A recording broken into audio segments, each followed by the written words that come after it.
Izinkan saya berdiri di sini untuk mewakili para dosen, para sivitas akademik dan para hadirin memberikan pesan mungkin ya. Kalau bukan sebelumnya terlalu panjang, karena itu izinkan saya. Dia bukan anak kiai, dia bukan keturunan Nabi, bapaknya juga bukan kiai. Tapi kita tahu Imam Al-Ghazali itu berhasil menjadi ulama sampai sekarang orang tanya. Apa rahasianya Bapak Ibu sekalian? Rahasianya bapaknya itu sejak kecil jika ada ulama datang ke kampungnya, dia akan datang pada ulama itu, doakan anak saya agar menjadi alim. Kemanapun dia pergi ketemu ulama, dia akan datang, doakan anak saya agar menjadi alim. Kakaknya namanya Muhammad Al-Ghazali, adiknya bernama Ahmad Al-Ghazali. Kakaknya menjadi ulama fikih yang masyhur sampai sekarang, yang alim sampai sekarang. Adiknya menjadi ulama sufi, namanya Ahmad Al-Ghazali. Kuncinya adalah datangi ulama, minta doakan anak-anak kita agar menjadi alim.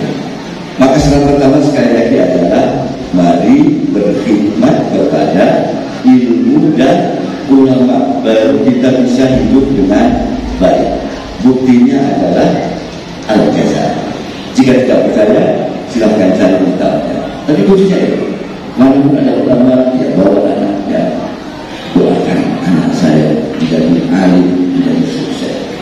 Siapapun itu, ada ulama, ada sepuh, minta doanya dari sukses.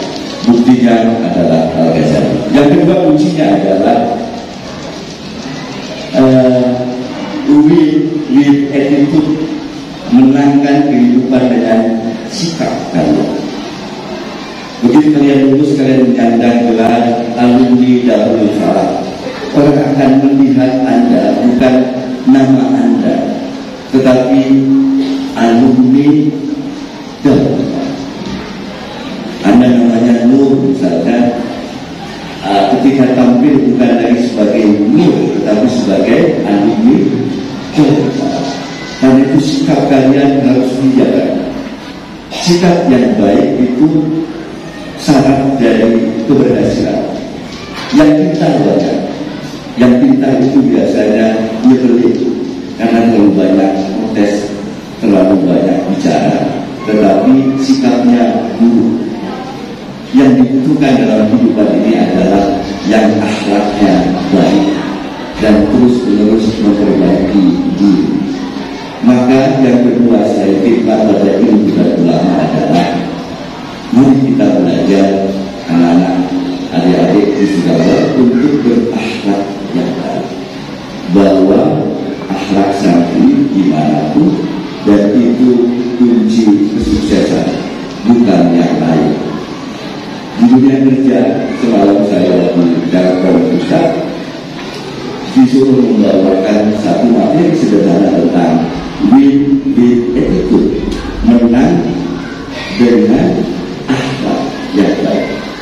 Dan itu yang kedua selain khidmat dari ilmu dan alim adalah menang dengan akhlak. Jaga akhlak kalian dan yakinlah akhlak kalian akan membawa kalian pada kesuksesan.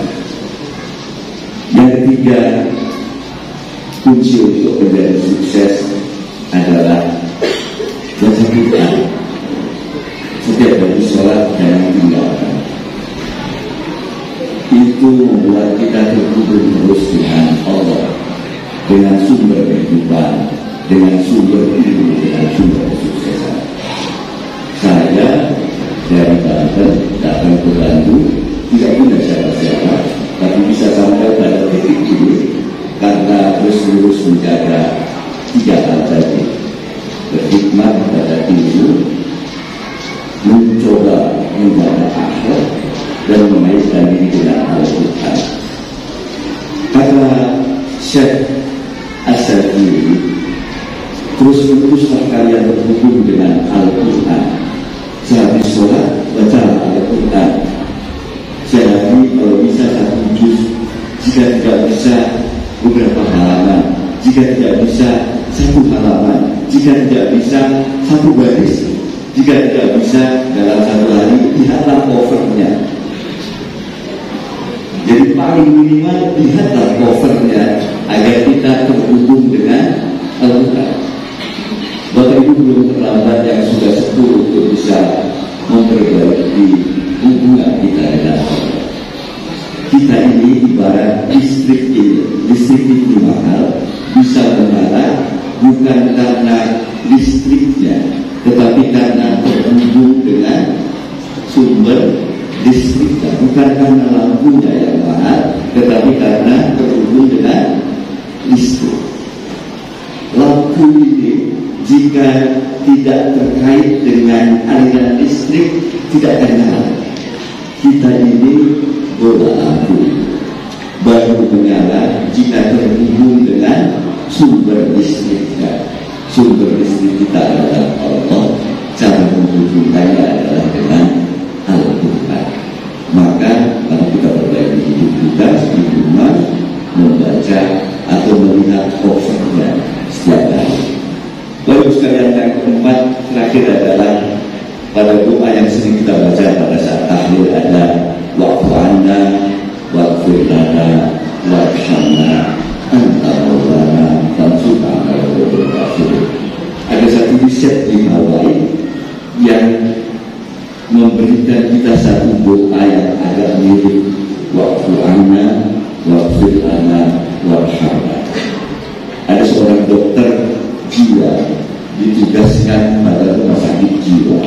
Rumah sakit jiwa itu susah sekali ditangani karena yang sakit jiwa itu sangat liar. Siapapun yang datang pasti akan diamuk oleh si pasien sakit jiwa. Sampai kemudian ada seorang dokter, kemudian dia datang ke situ menanganinya. Dia tidak langsung menanganinya, tapi dia merapalkan, dia terus-menerus mengulang 4 perkataan yang kemudian setelah itu diungkapkan, pasien penyakit jiwa itu semakin hari semakin bisa diatasi. 4 kali itu adalah mirip dengan wa'fu anna wa'ghfir lana warhamna. 4 kali itu adalah aku menyesal, aku minta maaf, aku menyayangimu, terima kasih. Dia ucapkan itu berulang kali. Saya ajak para saudara untuk yang pertama, mari menyesali ada banyak hal yang harusnya dilakukan, tapi untuk dilakukan seorang tidak boleh. Harusnya begini, harusnya belajar bahasa Arab tapi malas. Coba kalau itu, mari kita menyesali. Menyesali karena bisa jadi kaitannya dengan dosen, harusnya kayak ini, kaitannya dengan orang tua, bisa jadi bisa. Yang pertama, mari kita menyesali waktu yang sudah lewat yang tidak kita gunakan dengan baik. Yang kedua, aku minta maaf pada diri kita sendiri atau lagi pada orang tua. Minta maaf karena banyak kesalahan yang kita lakukan.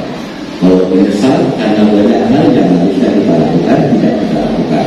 Kalau minta maaf, kita memohon maaf karena kesalahan yang kita lakukan. Yang ketiga, aku menyayangimu. Kita tidak pernah bilang menyayangi diri kita. Anak-anak remaja pasti tidak menyayangi hidupnya yang kegedean, rambutnya, kulitnya yang tidak putih saja, badannya yang tidak tinggi itu pasti dibenci. Yang terakhir, terima kasih.